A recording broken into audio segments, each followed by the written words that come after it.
Muchas gracias, Jorge, y agradecer a la Intendencia de Canelones y principalmente a la Feria Internacional del Libro de Canelones, la primera feria, esperemos que la primera de una enorme lista, porque si algo se necesita en un país es que proliferen las ferias culturales como esta. El interior se está llenando, San José, Maldonado, Durazno, ahora tenemos esta en Canelones y eso es una noticia excelente. Nosotros intentamos con este libro hacer un aporte sencillo, humilde, pero creemos que importante en la construcción de este fenómeno tan difícil de atrapar, tan elusivo pero tan importante, que es comprender cuál es la identidad o las múltiples identidades culturales de... Perdón, cambiamos. Bueno, cuáles son las múltiples identidades culturales de un pueblo, ¿no? De una nación, decía en su momento. El tango, sin lugar a dudas, fue una de las matrices que consolidó una manera de estar en el mundo diferente, ¿no? Y eso es lo que en última instancia es una nación.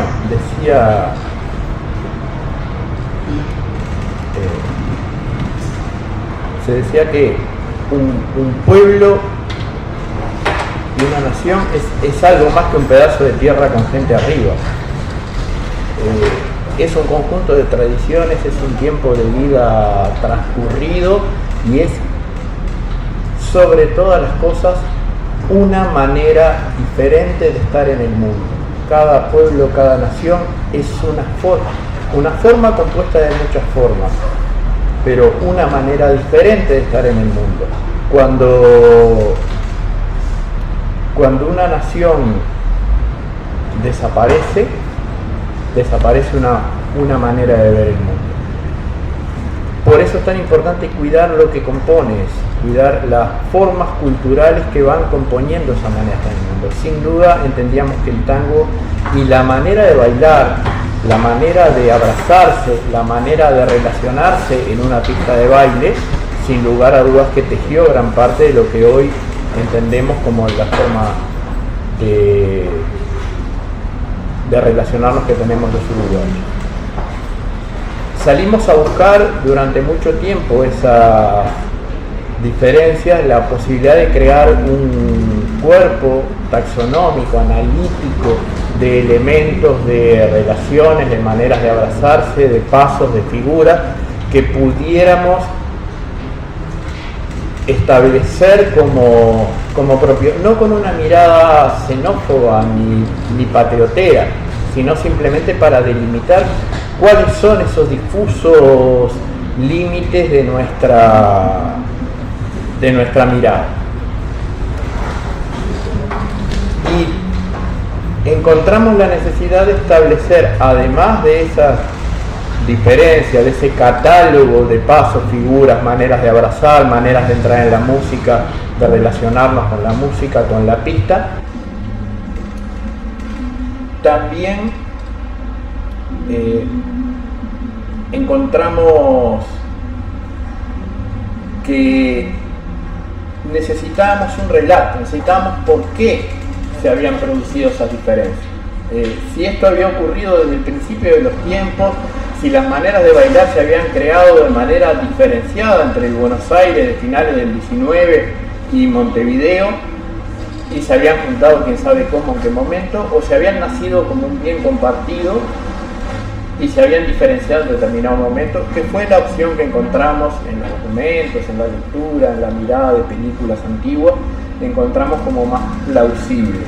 Esto se creó de una manera casi idéntica entre los puertos de Montevideo y de Buenos Aires, la zona de San Telmo y del puerto de Montevideo, y se fue diferenciando a lo largo de la primera mitad del siglo XX especialmente. Después se profundizaron esas diferencias.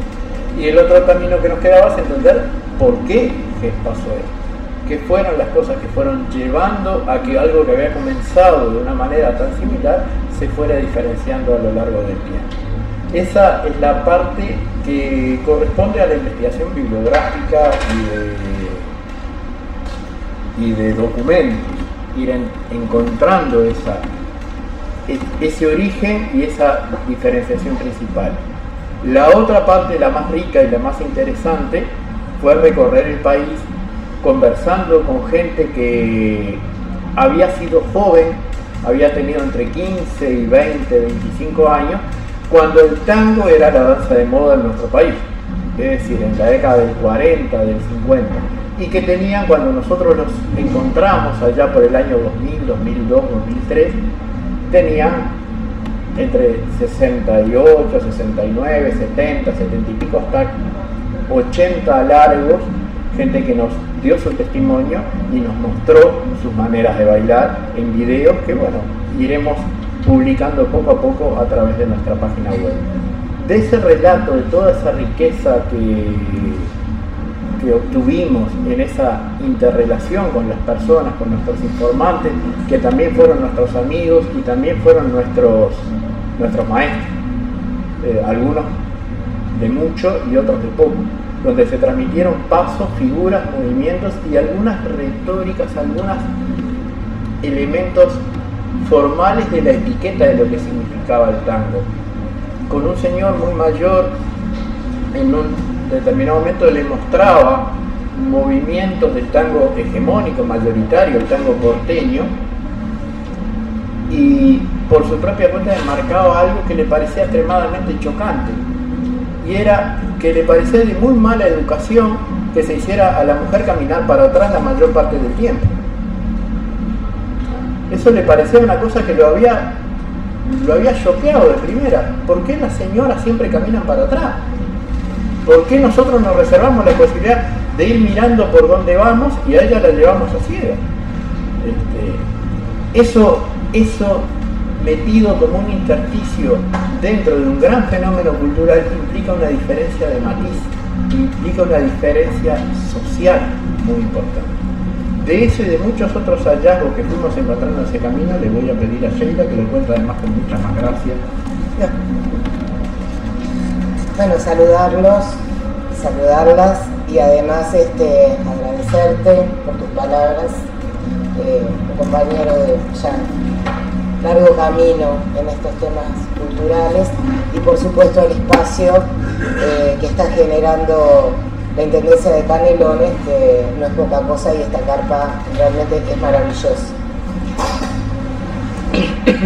En relación a la investigación que hicimos desde el punto de vista del relevamiento del campo, ese acercamiento con la gente que baila, que es donde está la riqueza, la parte documental por supuesto es la referencia importante, pero también en este caso el registro audiovisual de los que hacen, en este caso los que bailaban tango.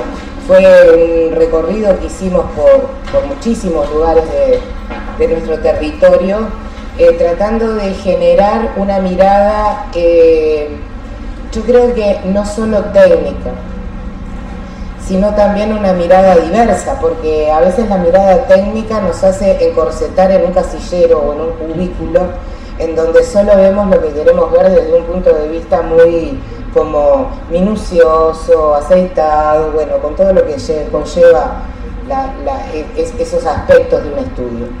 Entonces, uno de las propuestas era generar una mirada diversa de lo que nosotros queríamos.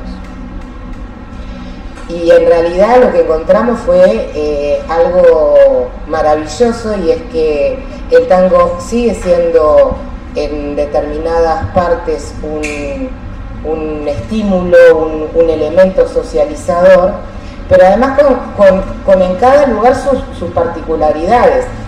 Entonces, cuando nosotros veíamos esos cuerpos bailar, edades distintas, complexiones distintas, historias distintas desde el punto de vista cultural y familiar. Y lo bailaban con algunos elementos técnicos que nosotros pudimos clasificar como un tango uruguayo, como un tango oriental, pero también con una diversidad de las maneras, que una de las cosas que es una de las cosas que en definitiva afirma también que el tango no es uno solo, no es solo el tango del Río de la Plata o el tango porteño o el tango argentino. Sí, la Argentina tiene esa maravillosa forma de desarrollo artístico y en este caso sobre todo de show, que sin duda es no es para competir. Bueno, ellos generan sus propias competencias y el mundo entero lo hace, pero me estoy refiriendo desde el punto de vista cultural o académico. La cultura no es una competencia, no es un concurso, no es un certamen. Este tipo de cultura hay que mantenerlo y preservarlo y dialogar con ella, con esta cultura desde otros planos. Entonces lo que veíamos era que cómo era posible que nos identificaran o intentaran identificarnos con un solo tango cuando en realidad nosotros dentro del tango oriental estábamos viendo a su vez tanta diversidad.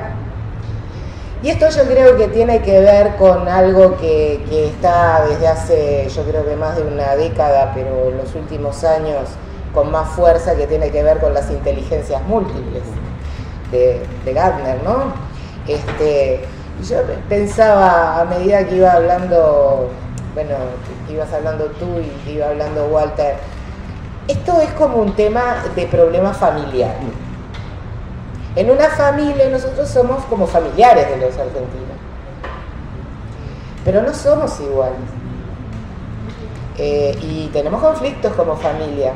Y sin llegar a ser un conflicto, es una diferencia de enfoque y de ver las cosas y de vivir las cosas. Entonces, una de las partes importantes de esto es haber encontrado que sí tenemos una diferente forma de bailar, es la oriental, y es el 2 y 1, con una batería técnica que incluye diferentes figuras que están registradas y que en todos lados se las llama prácticamente igual, pero que a su vez mantienen una riqueza diversa de maneras de hacer. Es lo mismo que el idioma.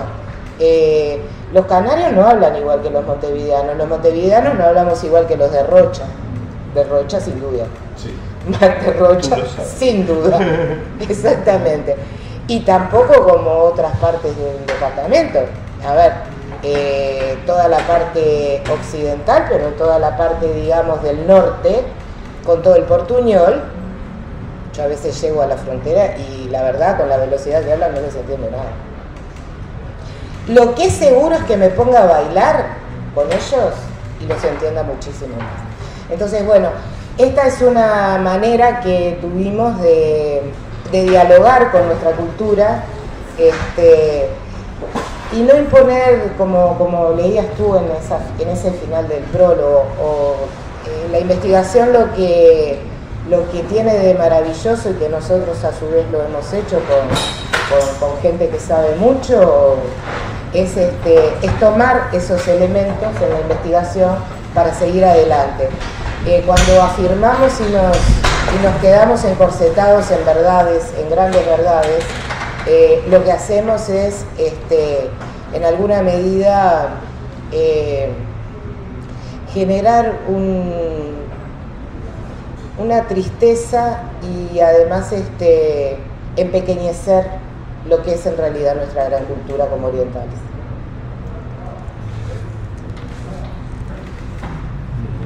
Bueno, por ahí.